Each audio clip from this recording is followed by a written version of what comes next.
বাম হাতের মধ্যে আমল নামা দেখা বলবে, যদি আমার আমল নামাটা দেওয়া না হইতো।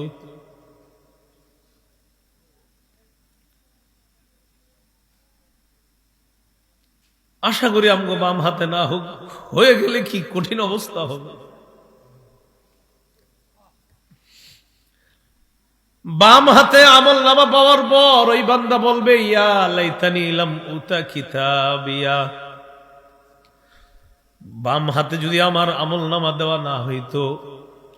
ওয়ালাম আদরি মা হিসাবিয়া, বান্দা বলবে আমি যদি আমার হিসাবটা না জানতাম। ইয়া লাইতাহা কানাতিল কাদিয়া, আফসোস করে বলবে মৃত্যুই যদি আমার শেষ ফয়সালা হয়ে যেত, আমি বেঁচে যাইতাম। মরণের পর যদি আমার আর উঠানো না হইতো, তাহলে তো আমি বেঁচে যাইতাম। কেন আমার বাম হাতে এটা দেওয়া হলো? আহারে, এটা যদি আমারে দেওয়া না হইতো, আমার যদি হিসাবটা আমি না জানতাম, মরণটাই যদি আমার চূড়ান্ত ফয়সালা হয়ে যেত, তাও তো বেঁচে যাইতাম, যে আমি মাটি হয়ে গেছি। কিন্তু আমার তো ফয়সালা ওটা হলো না, আমি তো আবার আরেক জীবনে আসছি। এখন আমার কি হবে? আমার তো আমল নামা ডান হাত, বাম হাত। ফাআম্মা মান উতিয়া কিতাবাহু বিয়ামিনি, যার আমল নামা ডান হাতে দেওয়া হবে, আল্লাহ আমগো জন্য ডান হাতে আমল নামা দেয়।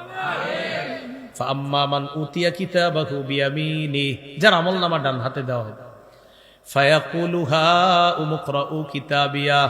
তুই দিকে আসেন তো, এই দেখেন আমল নামা ডান হাতে দিলে রেজাল্ট যদি 500, ফুফু, খালার বাড়ি, মামার বাড়ি, সবার দেখাই না, মামা আমার রেজাল্ট দেখেন। ডান হাতে আমল নামা দেওয়ার পর ওই ব্যক্তি অন্যদেরকে গিয়ে বলবে, হা উমুকরাউ কিতাবিয়া, ভাই আমার আমল নামাটা পুরা দেখেন, আল্লাহ আমারে জান্নাত দিছে। আমল নামা এইভাবে দেখাবে, ভাই আমার আমল নামাটা দেখেন না, একটু দেখেন, এও খুশি হবে। কি হয়েছে তোমার? আমার ডান হাতে দিছে, মানে আমি জান্নাত। খুশি, সবাই দেখাবে, দেখেন আমার ডান হাতে দিছে। আল্লাহ যেন আমাদেরকে এই হাতের, যে হাতে ডান হাতে আমল নামা দিবে, এই মুহূর্তে যেন আমাদের নামগুলা তাদের খাতায় লিখে দিবে।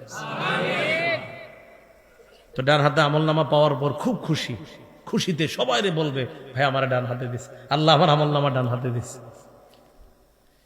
আর সবাইকে বলবে, ইন্নী জানান্তু আন্নী মুলাকিন হিসাবিয়া, আমি জানতাম আজকের এই হিসাবের মুখোমুখি আমার হতে হবে, আমি জানতাম। আমরা জানিনি, বলেন হিসাবের মুখোমুখি হতে হবে, এটা বিশ্বাস করি তো সবাই।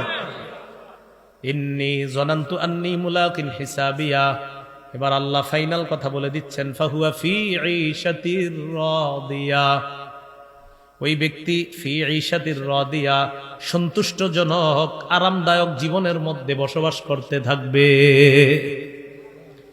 এবার আরামদায়ক জীবনটা কোথায়? ফি জান্নাতিন আলিয়া, উঁচু রাজপ্রাসাদে। সুবহানাল্লাহ, উঁচু জান্নাতে, উঁচু রাজপ্রাসাদে। কেমন রাজপ্রাসাদ? আল্লাহ বলেন, কুতুফুহা দানিয়া, ওই জান্নাতের মধ্যে বান্দা যখন থাকবে, আম গাছ অথবা বিভিন্ন ফল গাছের ফল পাইরা খাইতে হয়। আল্লাহ বলে, কুতুফুহা দানিয়া, ওই গাছের ফলগুলা হযরতের মুখের কাছে চলে আসবে। কুতুফুহা দানিয়া, ফলগুলা পারতে হবে না, আপনার কাছে আসবে। এরপরে বলা হবে, ফল কাছে আসলে বলা হবে, কুলু ওয়াশরাবু হানিআম বিমা আসলাফতুম ফিল আইয়ামিল খালিয়া, তুমি যে দুনিয়াতে ভালো কাজ করছো, এই বিনিময়ে আমি তোমারে এগুলা দিলাম, যেমনে মন চায় তুমি খাও, পান করো, যা মন চায় করতে থাকো। আমি আপনাদেরকে মানে বলতেছি আর কি, মনে করেন এটা তো হবে নিশ্চিত, আমরা বিশ্বাস করি, কিন্তু বিপরীতটা যদি হয়ে যায়, ঘটনাটা কি হবে বলে? তো এই টেনশন গুলা, মানে ওয়াস্ত, এগুলাই যেন আপনাদের উপলব্ধিটা তৈরি হয় যে আল্লাহ ডান হাতে পেয়ে গেল তো বেঁচে গেলাম, আল্লাহ না করেন, আল্লাহ না করেন, 1 কোটি বার বলি আল্লাহ না করেন, কিন্তু যদি বিপরীতটা হয়ে যায়, ঘটনাটা কি হয়? আল্লাহ বলেন, আম্মা মান উতিয়া কিতাবাহু বিশিমালি, যার আমল নামা তার বাম হাতের মধ্যে দেওয়া হবে, ফায়াকুলু ইয়া লাইতানি লাম উতা কিতাবিয়া, বাম হাতের মধ্যে আমল নামা দেখা বলবে, যদি আমার আমল নামাটা দেওয়া না হইতো।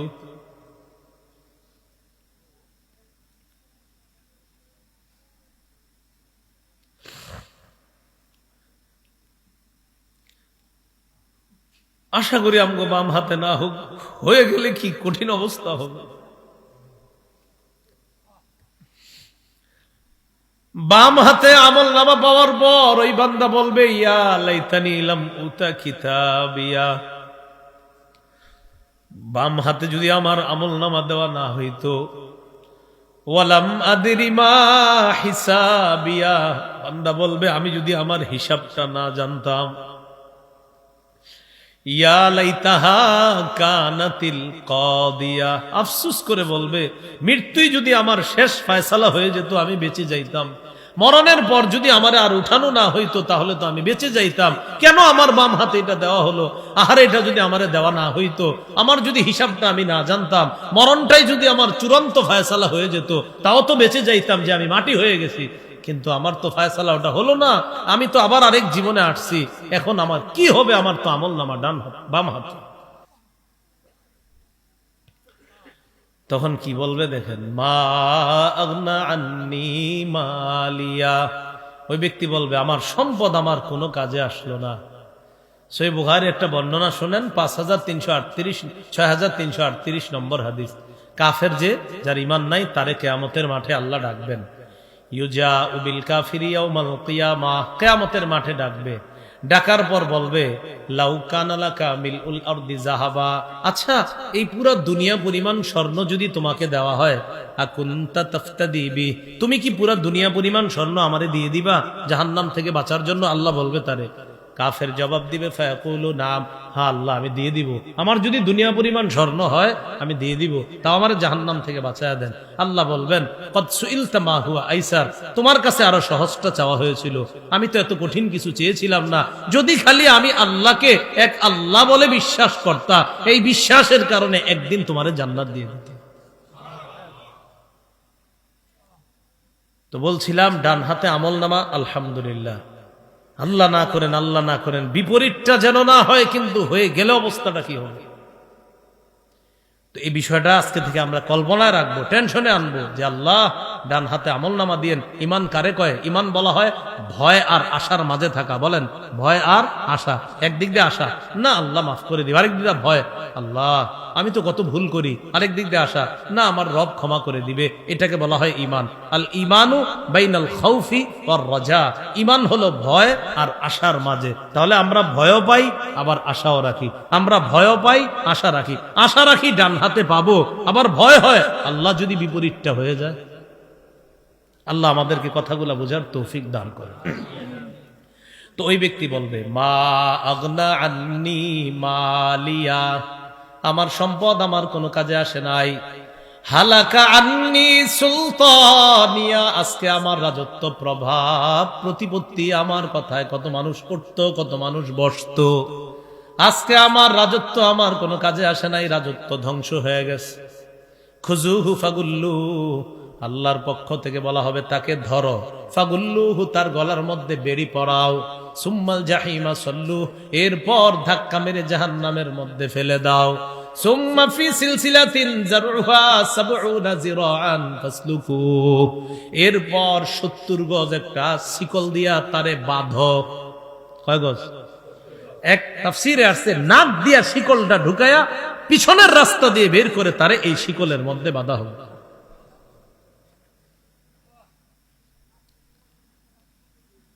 আল্লাহ বলেন, ইন্নাহু কানা লা ইউমিনু বিল্লাহিল আযীম, এই ব্যক্তি আল্লাহ যে মহান এটা বিশ্বাস করত না। নাউজুবিল্লাহ বলেন। আমাদের বিশ্বাস মহান কে? আল্লাহ। ওয়ালা ইয়াহুদ্দু আলা তাআমিল মিসকিন, দরিদ্রদেরকে খাওয়ানোর ব্যাপারে উৎসাহিত করত না। আল্লাহ বলেন, ফালাইসা লাহুল ইয়াউমা হাহুনা হামিম, আজকে তার কোনো বন্ধু নাই, দুনিয়াতে বন্ধুর অভাব ছিল না। ওয়ালা তাআমুন ইল্লা মিন গিসলিন, তাদের খাদ্য হলো গিসলিন নামক খাদ্য। বলেন সবাই কি গিসলিন? বলেন কি খাদ্য? প্রথমে আপনার বলবে খিদা লাগছে, ক্ষুদা আর ক্ষুদা। আল্লাহ বলে, লাআকিলুনা মিন শাজারিম মিন যাক্কুম, ক্ষুদা লাগছে। ফেরেশতারা বলবে ক্ষুদা লাগছে, আর টিকতে পারতেছি না, একটু খাবার দাও। আল্লাহ এ তো খাবার চায়। তা আল্লাহ বলবে ঠিক আছে, যাক্কুম কাঁটাযুক্ত গাছের ওগুলা খাও। তো খাওয়াবে, খাওয়ানোর পর তখন আপনার গলার মধ্যে আটকাবে, কাটা তো আটকানোর পর বলবে পানি দাও, ফেরেশতারে বলবে ফেরেশতা পানি দাও, টিকতে পারতেছি না, এক তো আগুন জ্বলতেছে, আবার এটা খাইছি, আবার এটা আরেক যন্ত্রণা, তো বলবে পানি দাও। আল্লাহ পানি চাইতেছে, কি করব? আল্লাহ বলবে দাও সদিদু আহলিন নার, জাহান্নামী অন্যান্যদের পুজগুলা একত্রিত কইরা ওই পুজগুলা পানি হিসাবে খাইতে দাও। ওয়ালা তাআমুন ইল্লা মিন গিসলিন লা ইয়াকুলুহু ইল্লাল খাতিউন, অপরাধীরা এগুলা খাবে। ফালা উকসিমু বিমা তুবসিরুন ওয়া মা লা তুবসিরুন, তোমরা যা দেখো আর যা দেখো না আমি আল্লাহ এর শপথ করে বলছি। কি বলতেছে? তোমরা যা দেখো আর তোমরা যা দেখো না এগুলার শপথ করে বলছি। এই যে দেখতেছি, আসমান দেখি, সব যা দেখি এগুলার শপথ, আর যা দেখি না উপরে কি আছে আমরা জানি না, এগুলার শপথ করে আল্লাহ বলেন ইন্নাহু লাকাউলু রাসূলিন কারীম, এই কোরআন এটা সম্মানিত বার্তাবাহকের কথা। জিবরিল আমিন আমার কাছ থেকে নিয়ে আমার নবীকে এটা জানায়া দেয়, এটা আমার নবীর বানানো কোনো বক্তব্য না, এটা আমি আল্লাহর বক্তব্য, জিবরিল তার কাছে পৌঁছায়া দেয়। ওই কাফেররা অস্বীকার করে, কয় থুর কিসের কিয়ামত, থুর কিসের আখিরাত, এগুলা কই? তো আল্লাহ বলে নবী আপনি বলেন এটা তো আপনার বানানো কোনো কথা না, এগুলো তো আমি আল্লাহর কথা।